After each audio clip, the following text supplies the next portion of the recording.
Becoming a PGA teaching professional is quite an impressive accomplishment. Winning a chapter or section event, another impressive accomplishment. Winning multiple chapter or section events as a PGA teaching professional, absolutely incredible. Today's guest has done all of that, and he's won a chapter or section event in his 20s, 30s, 40s, 50s, and his 60s. Today, I have the honor of sitting down for a conversation with my coach, the head golfing pro director of golf at Tampa Palms Country Club, Mr. Kevin Kenny. Affectionately known around the club as KK, putting that out there, because you'll likely hear me refer to him as that during our conversation.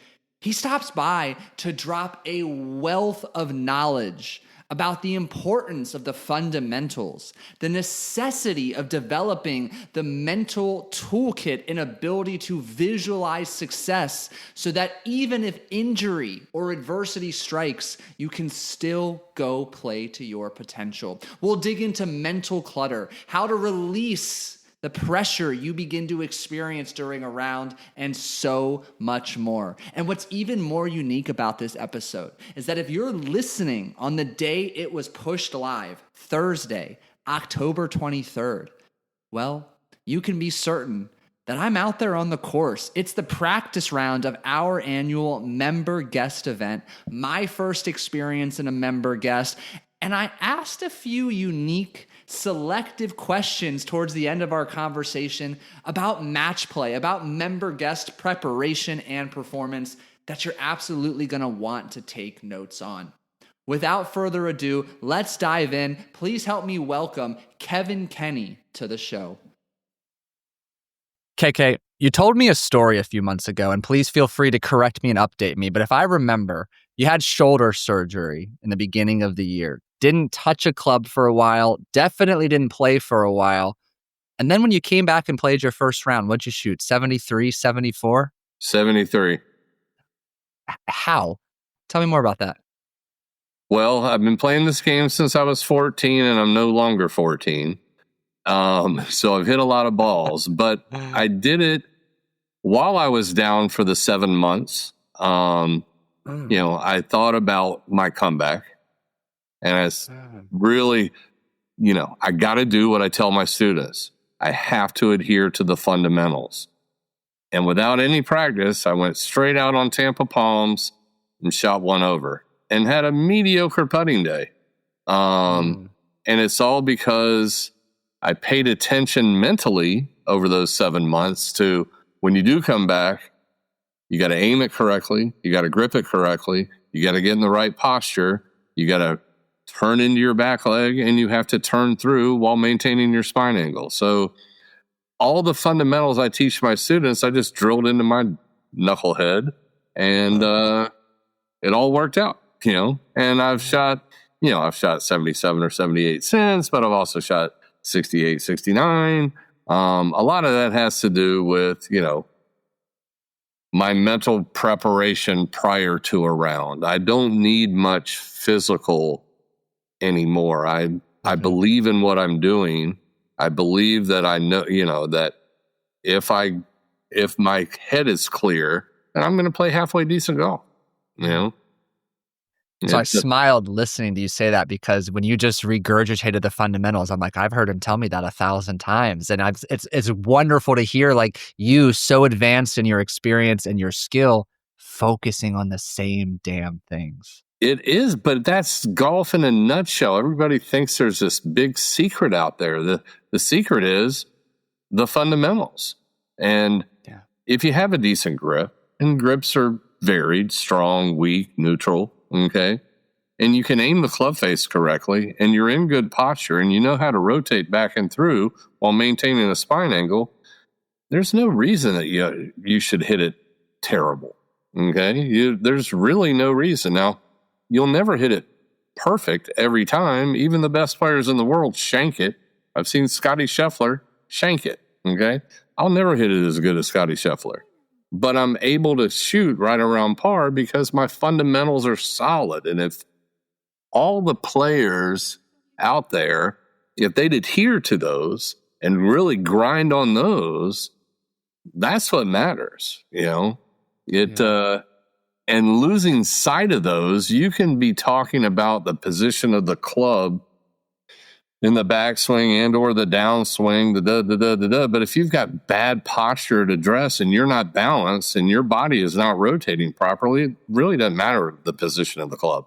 It doesn't, and I root my teaching in those fundamentals. And while the position of the club, I believe, matters, or there's some causes and effect, who's to tell Jim Furyk he did it wrong? The guy made $50 million, has captained a Ryder Cup team, so one of the best head-to-head players ever, and nobody else is swinging like him.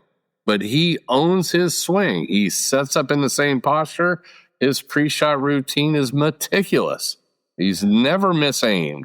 He's always in the right posture, and he makes the same move back and through. And guess what? That produced some pretty darn good golf over a long period of time.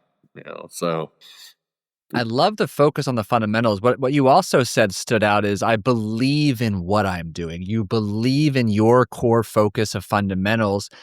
Yet you and I both know, specifically today, there's no shortage of TikToks and Instagrams of this tip and that tip and all the bullshit and nonsense out there. For someone you're teaching, someone you're working with, what's the message to them to cut through the noise to help them get the results they want? Well, that's just it. I think my ability, what I'm really good at, is I can see somebody swing it 3 to 5 times, and right away I know the root cause of all their problems. And then I point that out, and once I fix that, be it aim, be it grip, be it their posture, or a combination of those, then they find their swing. Okay, and I believe everybody has their swing. And if you get too caught up in trying to be, well, Tiger does this, Scotty Scheffler does this. Well, yeah, but you're Tom Jones or you're Joe Smith. You need to do you, okay? Yeah. And you need to figure out what works best for you. And I have a belief that if I set up properly and I turn back and through, the golf ball is going to go in the general direction it needs to go. And then I have a wicked short game. So when I do miss it, I tend to miss it in play, and I can get the sucker up and down more times than not. Yeah. And there's the other thing, is that I don't think golfers spend enough time 100 yards in. They're worried. I'm a really good golfer. I get a new student. I'm a really good golfer. All I really need to do is hit my driver 10 yards further. Really? 10 yards further into the rough? 10 yards further into the lake? No, you need to fix your swing. And I don't swing at a driver any differently than I swing at a 7-iron. The ball position changes. I actually think the driver should be the easiest club in the bag to hit. And the reason I say that is you dictate the lie.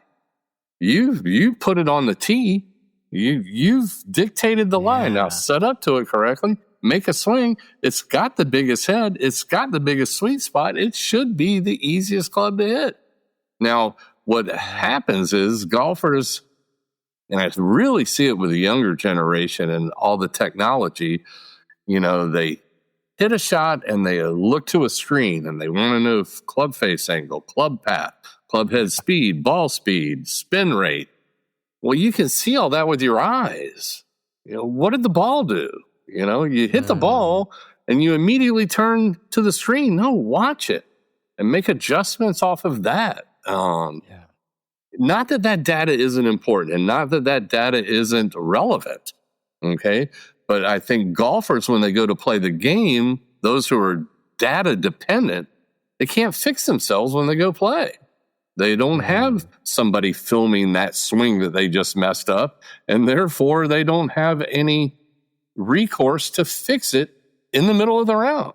But if you're rooted in the fundamentals, you do. And that's my goal as a teacher, is to, when you do hit one askew, you need to have the ability to fix that. Okay. Yeah. And you fix it by, okay, well, number one, did you aim it correctly? Because that's usually where the train gets off the rails. You've aimed out to the right, and then you've made a bad swing because your eyes tell you the target's back to the left, and you've done X, Y, Z, and boom.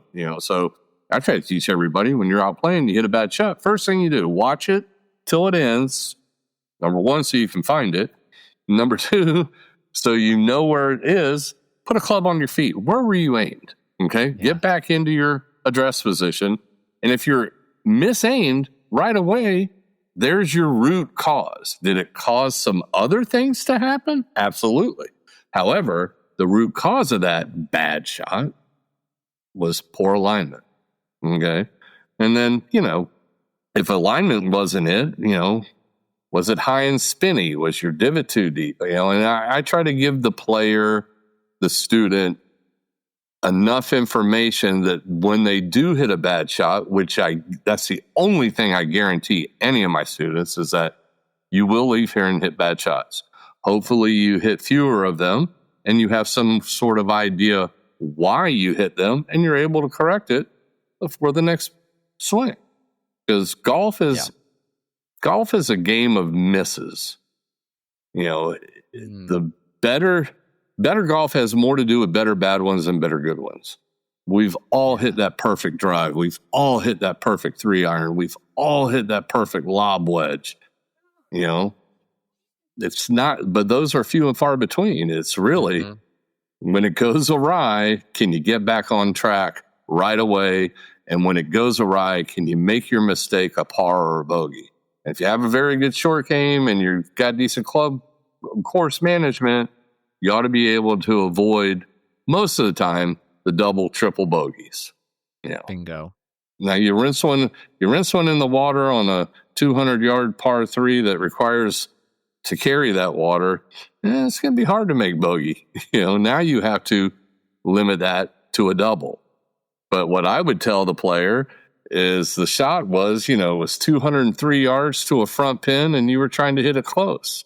No, the play is hit it 215 beyond the pin and give yourself a chance at making par, and then if you don't, you make a 4 or a bogey on a 213-yard par 3 over water is not a bad score.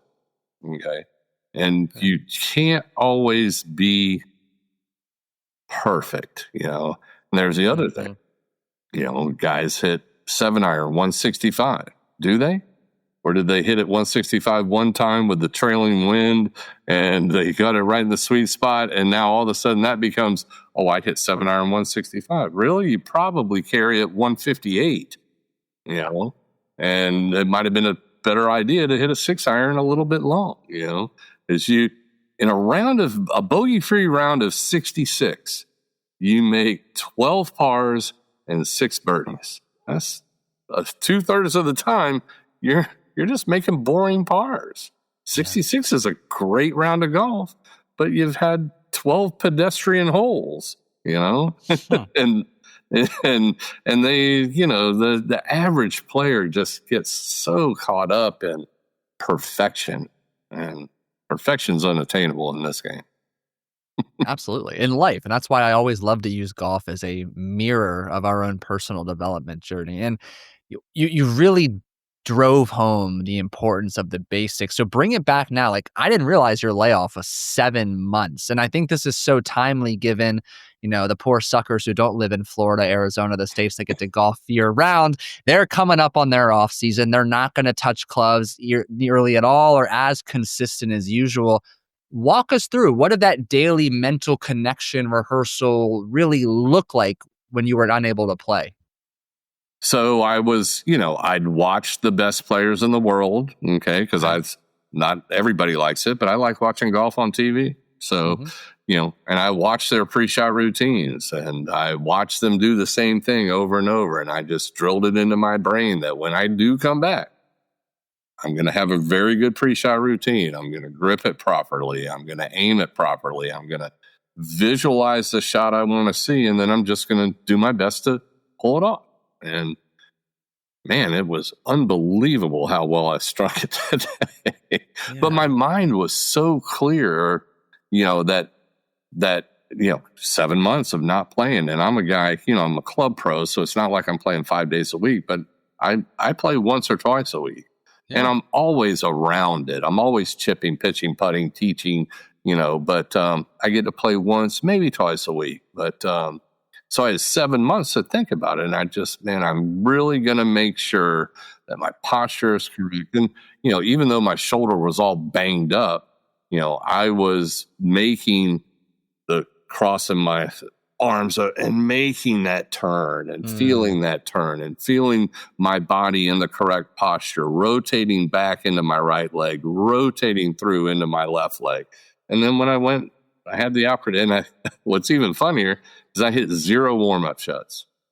Now, I'm notorious for that. I'm not a big range guy, but I literally just went right to the first tee and bam, bam, bam. Add them all up at the end of the day, and the members I were playing with are like, "Are you flipping kidding me? You've had to have been practicing." I'm like, "No, I haven't. I putted and I chipped a little in the week leading up to being released from my surgeon.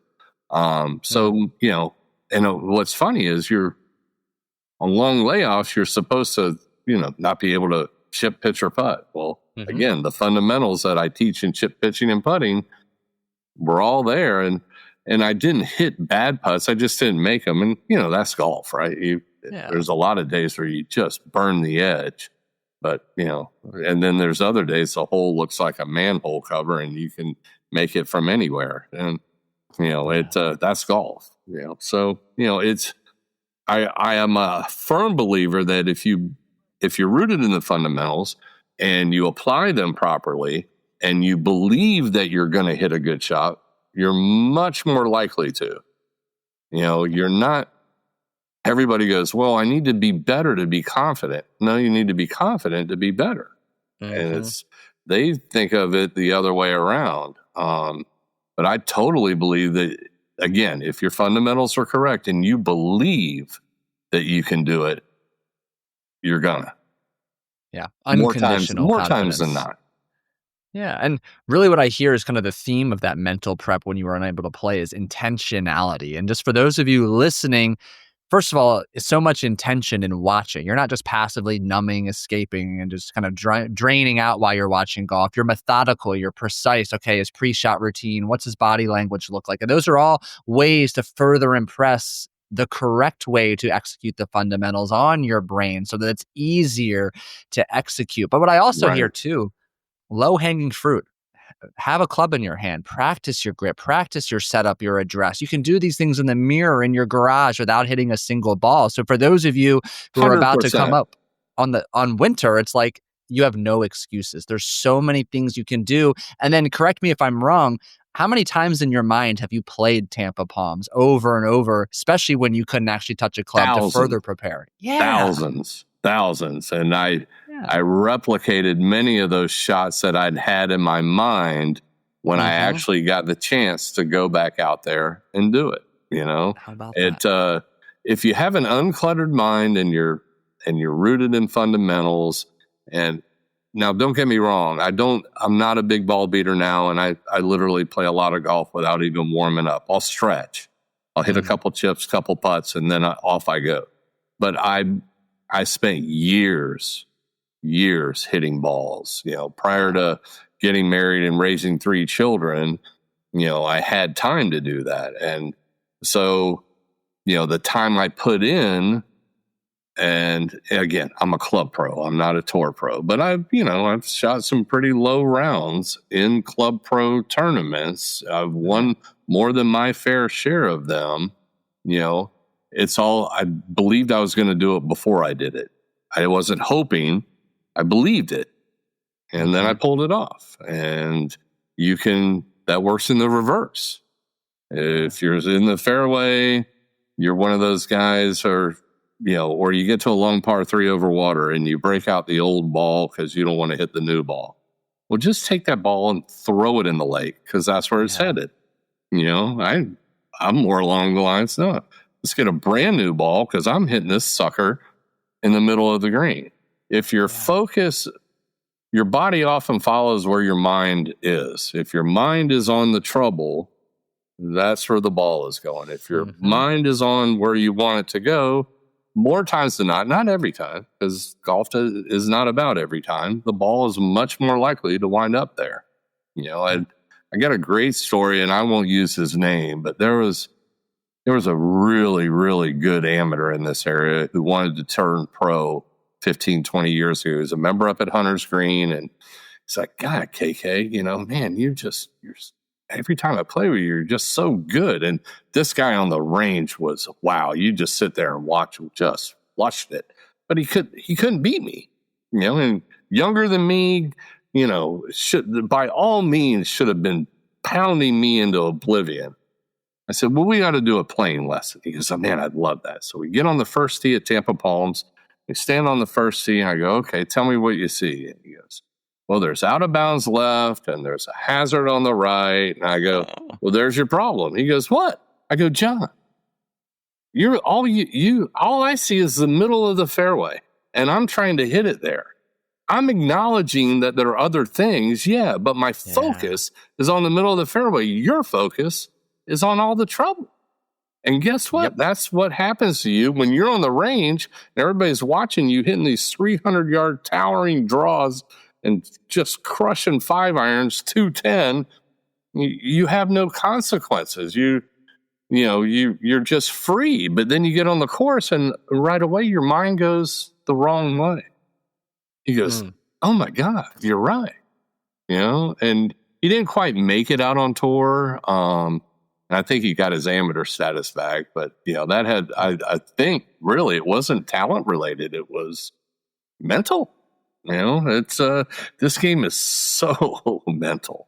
So expand upon that. Like, you've used the word mental clutter. I like to say mental interference, and you've played caddy at all levels. What are those common forms of mental clutter that just seem to keep the great talents or anybody from achieving and playing to their potential?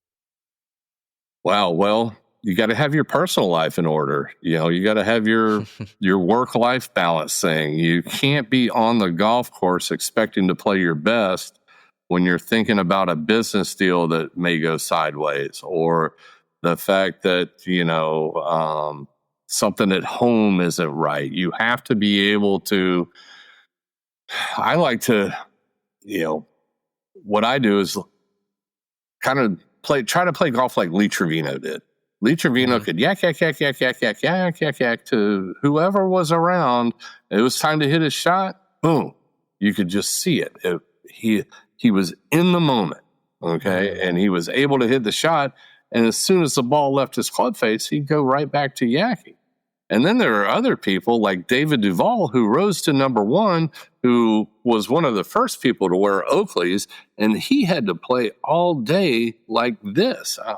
I can't do that. And he burned out. And I'm not saying that's the reason of the burnout, but I think that if you can learn to shut your mind off to the outside influences, then you have a chance to play this game rather well, because we've all hit the shot that is in front of us before.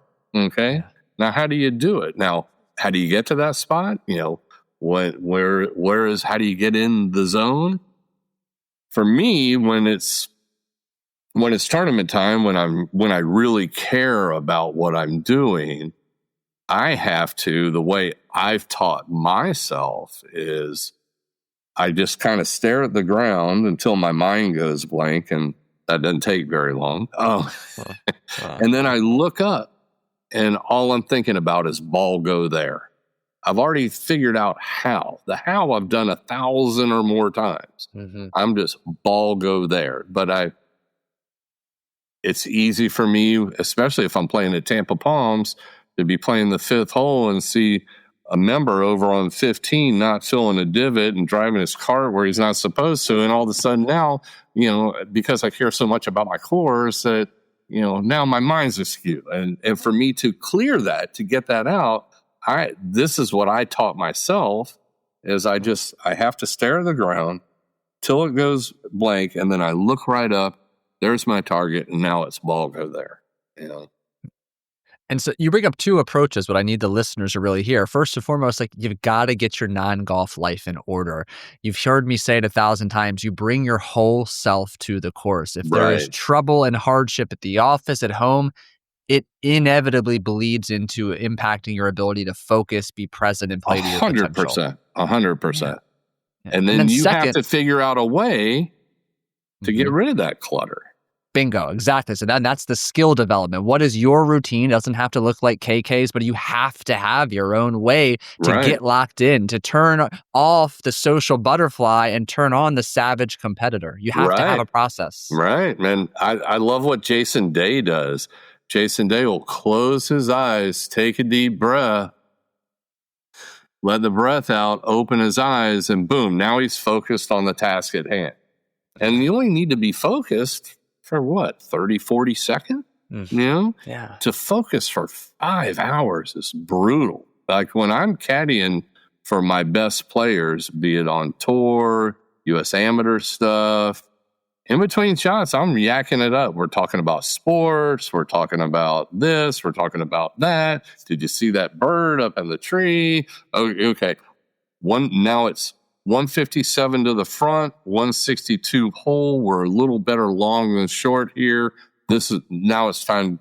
But very few of us can stay focused for 4+ hours. So you need to have some skill set, develop some skill set that allows you to do that. And for me, it's staring at the ground until my mind goes blank and then looking up and being, and again, what I do is I just become 100% focused on my target. And then I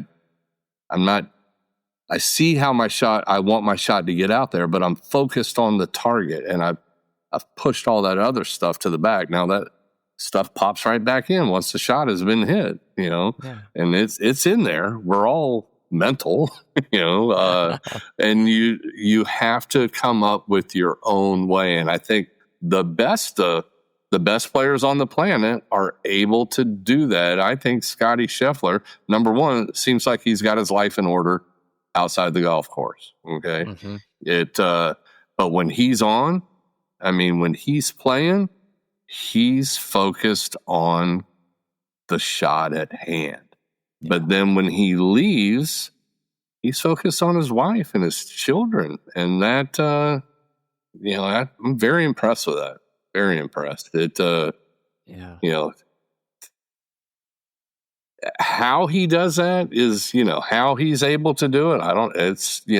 Again, if you were to ask him, I bet it's very much, you might have one physical thing, swing thought, and that could change day to day, shot to shot, club to club. But more importantly, the best players are focused on the target and then their body responds to that imagery, that focus, and they pull the shot off, So you've shared a lot of what works for you, how you teach it, the focus on the fundamentals, always a priority. Is it true, and correct me if I'm wrong, that you have won either a chapter or a section event in your 20s, your 30s, your 40s, I'm aging you, your 50s, and your 60s? And my 60s, yeah. Yeah, last year at Cabot Citrus, I was the oldest player in the field at 60. In fact, I go back to defend that Stableford title at Black Diamond a week from Monday on October 13th. And I was the oldest player in the field, never seen Cabot. Went up there. I loved the property when it was World Woods. I had the course record there on Pine Barrens for a while. I 3-putted 18 to shoot 64 one day in a tournament. And I'm like, okay, well, I'm just going to go out there and, focus as hard as I can every shot and look down at I'm the last group and I look at Golf Genius and I'm like, oh my God, I'm part of this hole. I win. Yeah, and I did. Or no, I had a chance. I could have made a bogey. I think I did make a bogey because I whacked it. I hit the tee shot into a bunker, and instead of hitting a miraculous shot, I wedged it out. I wedged it on. I two putted. Boom, boom, boom. Trophy, big check. Big check. $1,000, but yeah, $1,000 I didn't have. You know? Yeah. And again, we'll go back to Black Diamond, and I've got a pretty good record up there. I'm a year older and coming off of surgery, but I, will have flown back. I'm going to, go on a little vacation up to the Northeast. I'll play 2-3 rounds of golf, but I won't play Friday, Saturday, or Sunday. Fly back Sunday, wake up Monday, 5 a.m., drive up there for a 9 o'clock tee time, which is about an hour and a half. Hit a couple chips, hit a couple putts, and see if I can't do it again. But yeah, I've won chapter Club Pro stuff in my 20s, 30s, 40s, 50s, and 60s. And if I'm lucky enough, I get to do it the next decade. But what do you attribute that a lot further up. What do you attribute that success to? The longevity, the sustainability of this elite performance? Like if you had to distill it down to one or two behaviors or your just general demeanor, what stands out? I really think that I put a lot of time in grinding on the fundamentals. I know what they are. I know what they feel like. I know what they should be. I still adhere to them to this day. And then I believe I can do it before I do it. I'm also, I won't say I'm unfazed by nerves, because a year ago when I had to make a bogey on the last hole, and again, I played 17 holes, didn't look at the leaderboard. I wasn't inputting Golf Genius, and we get to the 18th tee, and the players I was playing with, do you want to know where you stand? I'm like, yeah. He goes, well, if you make bogey or better here, you win. I'm like, oh, okay. And but then I was able to. I didn't hit a bad drive. I tried to cover a bunker that I probably shouldn't have tried to cover. All I really had to do was just 18th on the Karoo or the Roost, Old Pine Barrens. Pretty decent par forward, lots of sand. You could play way safe out to the right, and I probably bit off a little more than I could chew, but I was hitting it halfway decent. So, but I attribute a lot of my success to believing in myself, putting in the time, but believing in myself. And boy, did when I was first getting into it, when I was young, I made a point of playing with people who were better than me and gambling against them. And I lost a lot, but I learned from them. And then I adapted what I liked about their game into my game, or I'd ask them questions. And if I was, paying attention, you can learn from everybody. You can learn from everybody. And I just, more importantly, I just believe that what I'm doing is correct. And, so when I go to the first tee and, in my mind, I'm as good as Scotty Scheffler. I'm not, but in my mind I am. There's that conviction, that swag, that confidence. And I believe everybody listening should absolutely have and own that. I mean, what other alternative is there if you expect to play to your potential? Exactly. Yeah.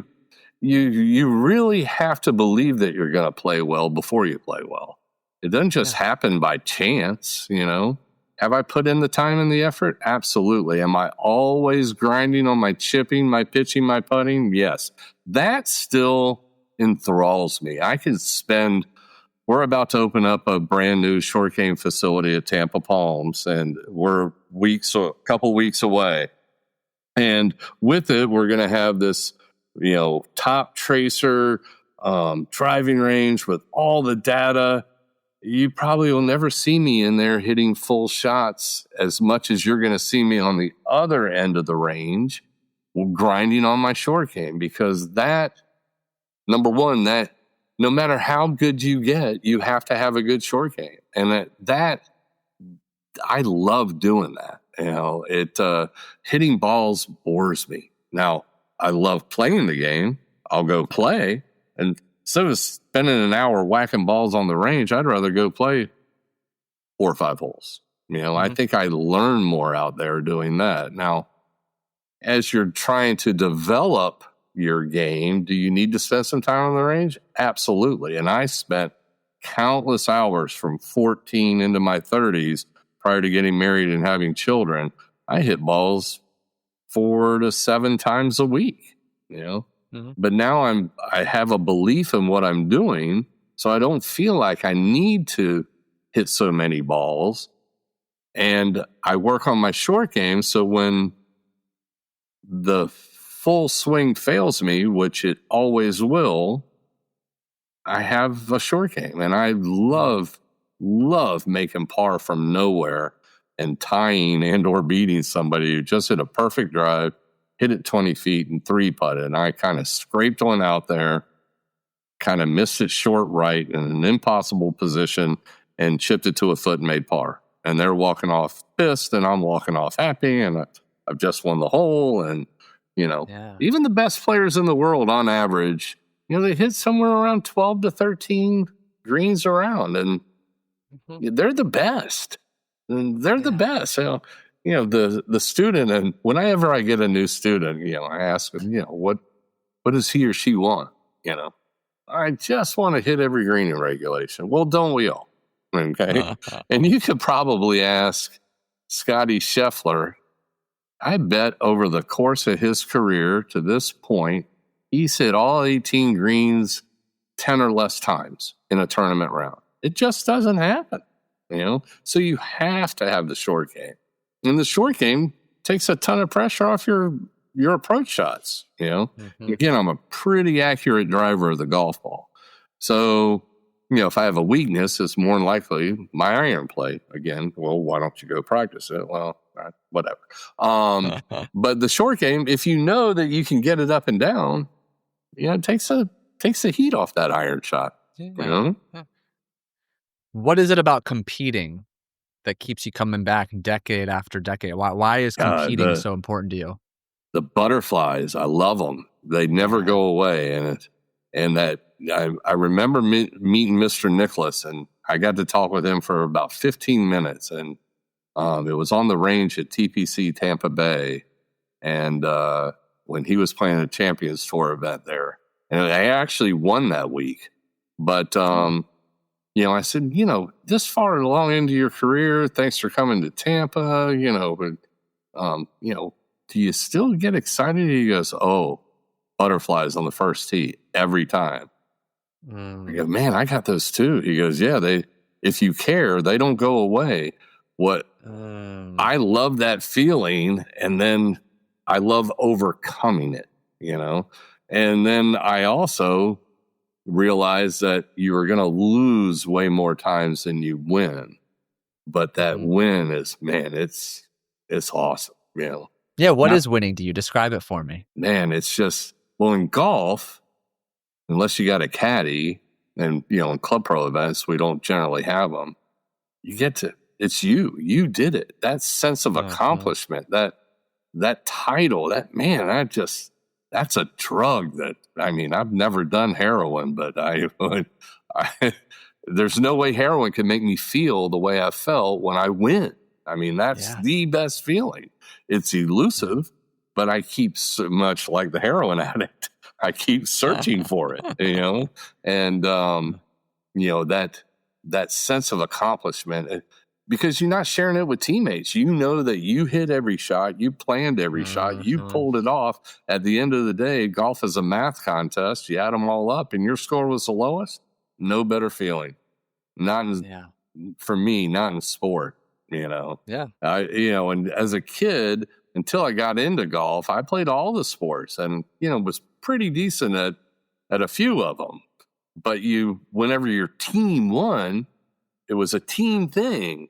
And you won, but you had to share that feeling. In golf, man, you get to revel in it and own it. And I remember when I shot that round of 64 and 99 at Pine Barrens. And again, this was, I don't even know if was the Pro V around.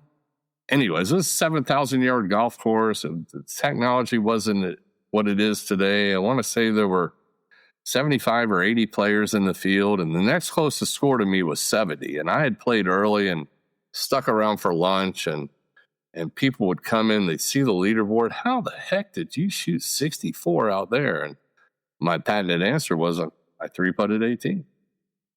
You know, I was so focused all day, and I knew on 18 that I had a putt for 62, and I had shot 63 in competition on a much easier golf course than World Woods. And I knew I had a putt for 62, and I was not going to leave it short. It was about a 20-footer.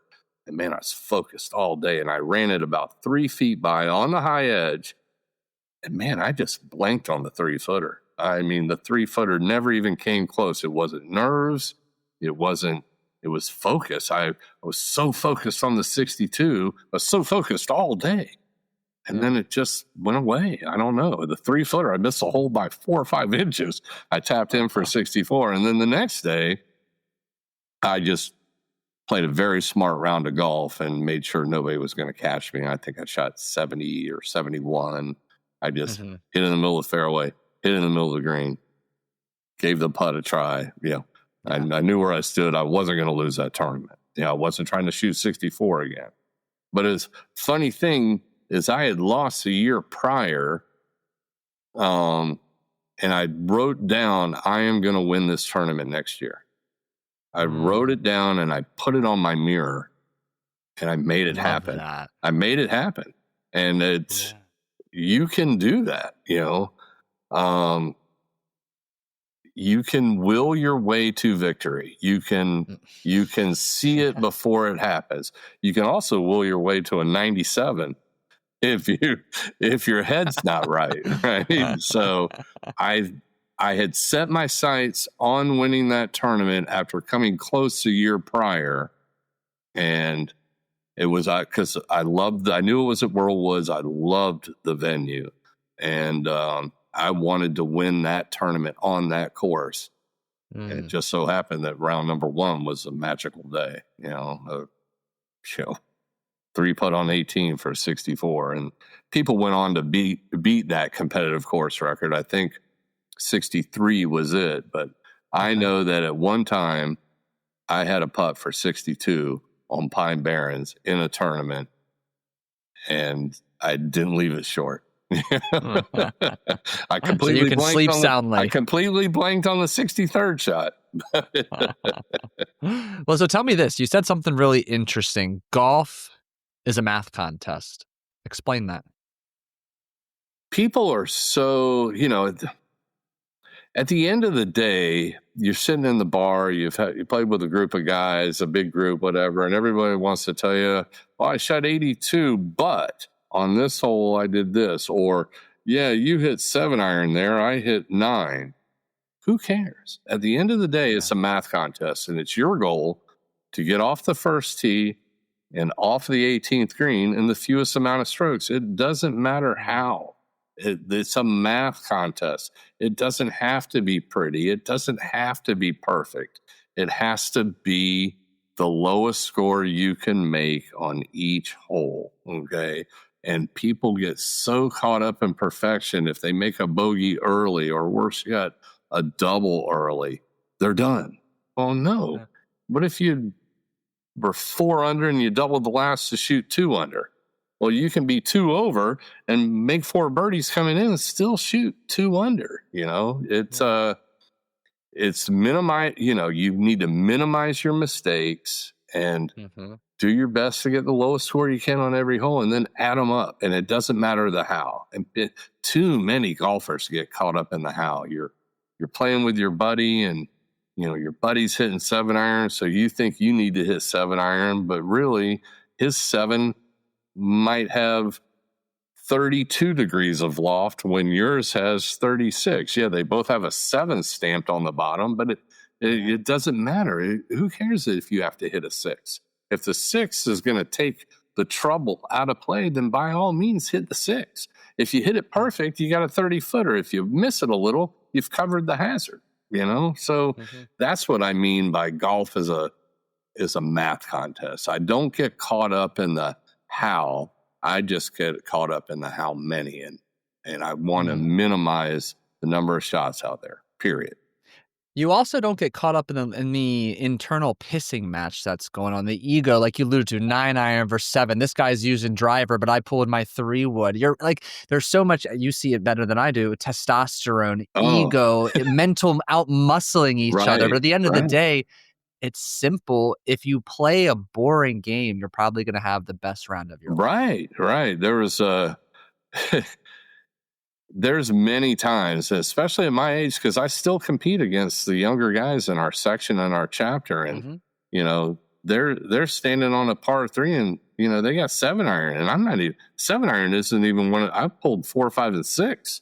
You know, I'm up on the tee. It's one of those 3, and they got 7 and 8. Well, good. Doesn't matter. When we both hit the shots and we wind up on the green, we're both putting for birdie. The club, the utensil you use to get there doesn't matter. It doesn't add up. There's no place on the scorecard for how, just how many.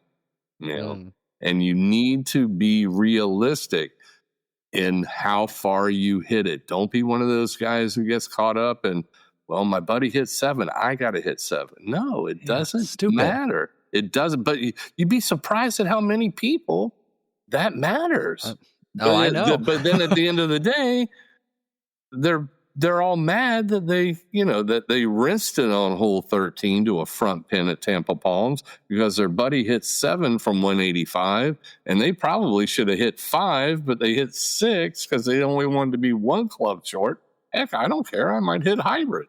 Who cares? Once the damn thing's in the air and on the green, who cares? It doesn't flipping matter. And no matter how far you hit it, somebody hits it further.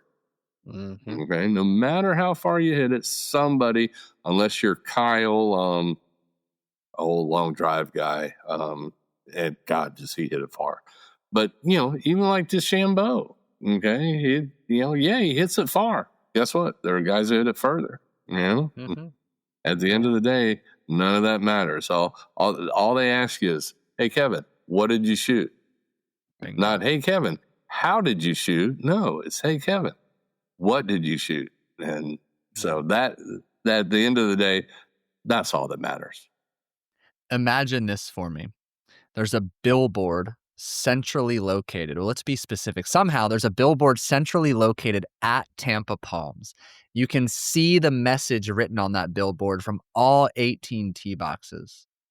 What's the message you would put on that billboard?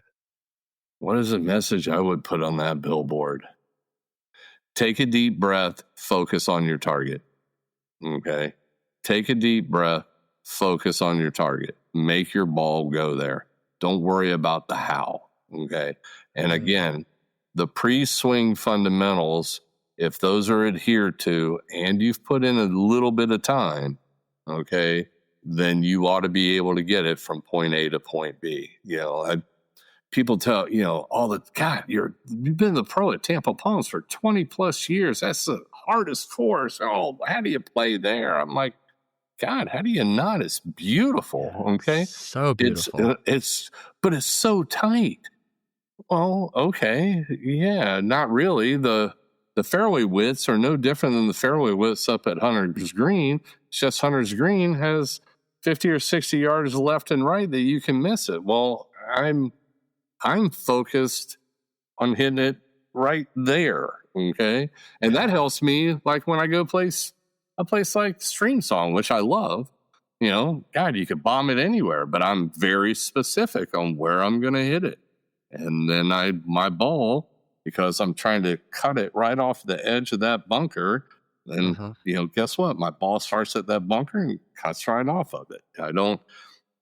I think Tampa Palms has helped me in that there's not too many tee shots I'm scared of, as long as the carry's not 260, because, I don't have 260 in the air much anymore. But as far as left and right is concerned, I'll hit a driver anywhere, So I'm going to get you out of here on this. This is a intentional time-based question. I've got this podcast scheduled to go out the day that our Tampa Palms member guest kicks off. Awesome. predictions, messages, words of wisdom to the listeners who are at the club that are going to be participating in this? God, in the member guests, gosh, yeah, manage your alcohol intake. Okay, I'm not saying don't. Okay, because for a lot of guys, the alcohol is what relaxes them enough that they can play their best. But you got to have that proper blood alcohol level. But it's match play. Okay, and match play is different than stroke play, and you don't. Your opponents have both hit it in the junk. Maybe it's time to pull out a more conservative club and, instead of, again, you've seen them both hit them both into the junk. Focus on where you're going to go, what you're going to do. But, I know that in match play, pars win lots of holes. They're boring. I get it, but hitting it in the fairway, whacking it on or next to the green, chipping it close, making a par. The only way you lose is to a birdie, and be it net or gross or whatever. But the flights are going to be so close by handicap. There's not going to be a whole heck of a lot of shots given. A bunch of boring pars win a lot of matches, and figure out a way to do it. You don't have to do the spectacular. You got to be boring. And, if you make a bunch of boring pars, you're going to win a lot of holes and or tie them, and, I see so many times, the opponents have just dumped it in the water, and then the opponents try the hero shot instead of the smart shot, and play smart. And again, you're not playing against the field. Now you're playing against your opponents, and it is a different game. Match play and stroke play should never be confused with one another. Okay. And playing smart and boring, if that gets you the win after the round, when they go, yeah, you beat us on that hole, but you laid up. Well, who cares? Again, golf's a math contest. Yeah, I laid up. What?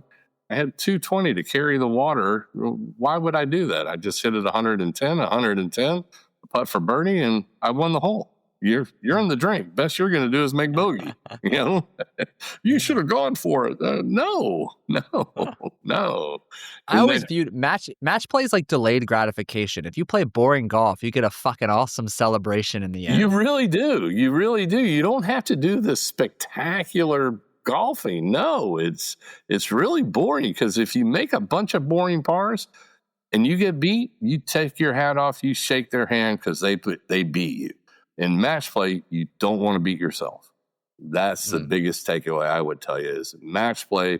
Don't beat yourself. Don't make a mental error and do something stupid. Make a bunch of boring pars. And if you get beat, you get beat. Shake their hand, congratulate them. But chances are, make a bunch of boring pars, you're going to win that match. Where can our listeners, local and otherwise, go to connect with you, learn more about taking lessons with you? So, I can be reached at kevin.kenny@invitedclubs.com. I've been the director of golf at Tampa Palms for 20 plus years. I'm not going anywhere. I love teaching. It's I get paid to do a lot of administrative stuff, which is not my forte, not what I do love running tournaments. I'm really looking forward to running the member guests. But I welcome new students. All I care about is that you show up with an open mind. Okay. And if you're looking for someone who's really going to break down your swing, then I'm not your guy. But I will root you in fundamentals. I think I did that pretty well with you. Okay. And I have a lot of success. I had a new student yesterday, a member from Palmacia, heard about what a good teacher I was. Guy's a 2 handicap, came to see me, was sitting all over the place. Boom, boom, boom. An hour later, he's like, this kid played college golf. He's like, that's the best lesson I ever had. And you never used your camera. You didn't use video. He goes, all you talked to me about was aim, grip, and posture. You didn't even talk about the swing, really. I said, no, you got a good swing, but you showed up in bad posture. You were aimed way to the right, and your grip had gotten a little weak. Fix those 3 things, and bam. He goes, I haven't hit it that good in months. So I am good at that. But if you're looking for somebody to grind over every single position in the golf swing, that's not me, but I will make you a better golfer. Yeah. 98% of the people who've left me became better golfers. Another 2%. I've dropped 7 off my handicap in a handful of lessons, and a 10-month-old preventing me from playing that much. Right. So, yeah, walking proof. Well, you're a very good implementer. And when I get done with my lessons, when I get wow, what a great lesson, I said, well, there's the deal. I'm in charge of instruction. You're in charge of retention and application. All right. And so when that retention and application fails you, come back and see me. Nice chatting with you, Paul. Yeah, thank you so much for having me. I thoroughly enjoyed it, KK. It's always a pleasure. For those of you listening, so much wisdom, nuggets, gold in this conversation. So do yourself a favor. Go back and listen again. Take the notes that need to be taken. And just as KK alluded to, go take action. Help yourself retain it, apply it, and become a better golfer. And if you haven't done so already, it takes 30 seconds to leave a genuine rating or review on Apple Podcasts, Spotify, or wherever you're listening to today's conversation. Thank you again for listening. Have a great rest of your day. Hit them straight this weekend, and we'll catch you in the next episode.